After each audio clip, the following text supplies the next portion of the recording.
मते आदि प्राणर माल शेष दौड़ा दौड़ा दौड़ा दौड़ा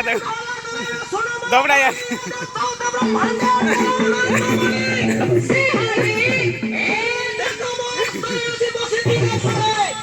मोर वाक्य गति करे कहीं न पकांते तळे तू मोर औरो सर्वादि होईसु जन्म इष्ट करी घेलिले से हरिंकर नाम श्री हरी अरे हे हरि दोन जागी दादी माणसाकडे ह्याला प्राण गेले बंचिव की तू पापिष्ट होय वंदवती हे तात श्री हरिंकर सभा मध्ये सकळ संपदा नरचई केबे मध्ये एही राजपद